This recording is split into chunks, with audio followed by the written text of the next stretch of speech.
Assalamualaikum warahmatullahi wabarakatuh, saudara. Kembali lagi bersama kami dalam program Sapa Kalsel, dan pada pagi hari ini kita akan berbincang mengenai kebakaran hutan dan lahan. Bagaimana sih penanganannya dari Provinsi Kalimantan Selatan? Dan kami tidak bosan-bosan untuk mengangkat isu ini karena isu ini selalu berdekatan atau berdekatan dengan masyarakat, dan masyarakat mengalami dampaknya seperti itu. Dan bersama kami sudah hadir Kepala Dinas Kehutanan Provinsi Kalimantan Selatan, Bapak Hanif Faisal. Assalamualaikum Bapak. Waalaikumsalam warahmatullahi Apa wabarakatuh. kabarnya Pak? Alhamdulillah. Pagi ini kayaknya cuacanya cerah ya Pak ya, tidak terkena kabut asap ya, seperti itu. Alhamdulillah pagi ini agaknya berbeda dari yang Agak biasa. berbeda ya, seperti itu Pak. Pak, kalau menangani kebakaran hutan dan lahan di Provinsi Kalimantan Selatan itu seperti apa sih Pak? Kalau kemarin kami coba untuk dari BPBD, kemudian kita mencoba untuk dari sisi kesehatannya, kemudian kita mencoba untuk dari sisi seperti apa sih cuaca di Kalimantan Selatan. Nah, mungkin sekarang ini langsung menjadi eksekutifnya nih untuk Provinsi Kalimantan Selatan untuk bagaimana cara menanggapi atau menanggulangi kebakaran hutan dan lahan di Kalimantan Selatan ini. Silakan Pak. Terima kasih Mas. Jadi ini memang event tahunan yang seyogianya sih kita lebih cerdas untuk menanganinya. Dan memang tahun ini kita agak di luar prediksi kita, karena kita terlena di 2017 dengan minimnya hotspot, mungkin di angka hampir ratusan aja. Kemudian di 2018 juga cuma 1.300, sehingga 2019 ini kita agak terlena sedikit. Ternyata musim berbeda dengan terik matahari. Sampai sekarang aja hotspot tercatat itu mendekati di angka 1.600 hotspot tersebar di seluruh kabupaten kota di Kalimantan Selatan. Ini tentunya menjadi hal yang sangat penting untuk kita cermati dengan benar, sehingga akan membuat kesimpulan-kesimpulan kita dalam penanganan karhutla menjadi benar. Itu 1.600 hotspot itu sekarang bagaimana kondisinya? Apakah sudah terpadamkan atau misalkan malah bertambah? Penyelesaian kami, SOPK kami, bahwa begitu hotspot muncul ya hari itu juga harus padam.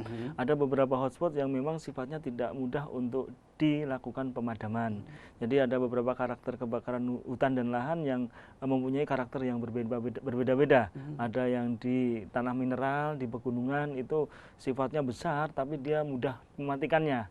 Dengan dikebyok, di shooter, di waterbombing itu selesai. Kemudian di sawah juga diperlukan waterbombing yang cukup besar. Kemudian yang susah penanganannya adalah penanganan karhutla di areal gambut, yang kebetulan bandara kita internasional Samsudinur nantinya itu dikepung oleh gambut, sehingga saat ini selalu tiap tahun muncul asap gambut di sekitar itu dan tidak terselesaikan. Iya, itu kenapa Pak? Apakah karena secara geografisnya si bandara itu berada di cekungan, atau karena apa nih Pak? Atau pengaruhnya dari cuaca atau bagaimana? Kemarin beberapa kali rapat dengan instansi terpadu, termasuk dari pihak penerbangan dari bandara, bahwa memang bandara itu syaratnya harus di crosswind, tapi nanti bahasa detailnya bisa dikonfirmasi lebih lanjut, sehingga apa yang terjadi di sekitarnya akan ngumpul di bandara. Nah, kebetulan bandara berdekatan dengan lahan gambut di liang Anggang. Begitu kebakar, asapnya tidak hilang, akhirnya pada pagi ke bawah embun turun, sehingga menyebabkan pesawat-pesawat kita delay di beberapa jam. Meskipun tidak sampai dramatis ada pembatalan penerbangan, penutupan bandara tidak ada, tetapi delay beberapa hari yang lalu masih juga kita alami. Itu kalau kawasan bandara itu kan masuk dalam kategori ring 1 ya Pak. Berarti kan untuk penanganannya itu kan lebih serius Pak, karena ini kan boleh dikatakan ini bandara itu adalah etalasenya sebuah daerah gitu ya, seperti itu. Kalau misalkan bandaranya terganggu, maka akan image buruk ke daerah lain pun akan terpancar gitu, seperti itu. Apa tindakan-tindakan yang dilakukan oleh Dinas Kehutanan?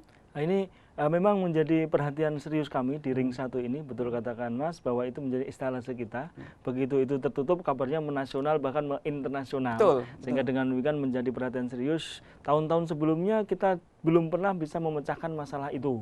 Karena ternyata memang di waterbombing seberapapun banyak, kemudian disemprot dengan damkar seberapapun banyak, pasukan tidak akan pernah padam. Karena asapnya muncul dari pembakaran bawah tanah. Jadi sifat gambut yang kering tidak balik, artinya kalau dia sudah kering sudah. Itu yang dikatakan tadi Pak Hanif itu bahwa kondisi itu yang sulit untuk Iya, dipadamkan seperti itu tidak bisa dipadamkan Tidak dengan bisa waterbombing. dipadamkan. Jadi berapapun air ditumpahkan di atasnya hanya akan menambah pekatnya asap di situ.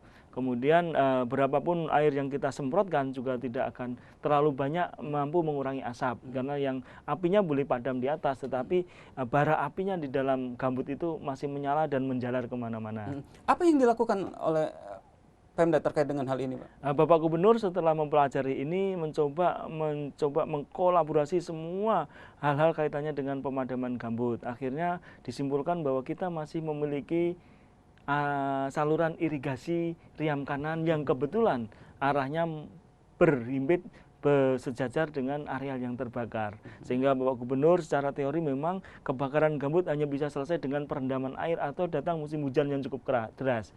Nah, ini tahun-tahun sebelumnya kita hanya menunggu hujan turun. Tahun ini Bapak Gubernur tidak mau menunggu hujan turun, harus ada perlakuan. Berarti itu ada terobosan ya dari pemerintah provinsi terkait dengan penanggulangan kebakaran hutan ini. Saya rasa Mas betul, mungkin satu-satunya di Indonesia penggunaan irigasi untuk penanggulangan karhutla. Selama ini irigasi lebih difungsikan untuk tata air, sawah, dan perikanan. Tapi hari ini kita harus mendayagunakan semua potensi, termasuk membelokkan air irigasi itu ke arah gambut yang terendam dan tidak bisa mati. Jadi dengan itu kita harapkan dalam 1 minggu ke depan itu asapnya permanen hilang, karena memang sudah akan terjadi banjir penggenangan gambut dengan masif.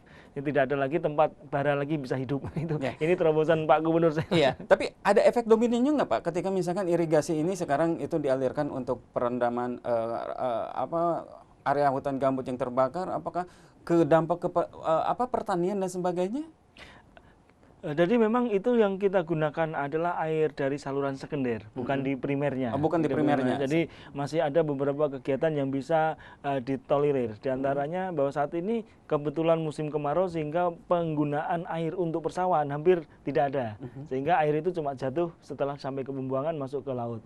Nah, kemudian penggunaan dengan perikanan juga tidak terlalu masif di daerah yang di saluran sekundernya. Sehingga dengan kesimpulan itu kemarin rapat di provinsi dipimpin Pak Kapolda waktu itu dan Pak Danrem menyimpulkan bahwa satu-satunya cara paling cepat efektif ya kita buka saluran menuju ke kanal-kanal yang telah ada. Kemudian kanal itu dialirkan, kemudian kanal dibuka, ditutup pada satu sisi dan titik lain sehingga akan meluber kepada areal-areal gambut yang terbakar. Ini mungkin inovasi dari teman-teman. Ada berapa titik Pak yang dibuka untuk irigasi ini? Tapi tahan dulu Pak. Setelah jeda akan kami kembali saudara.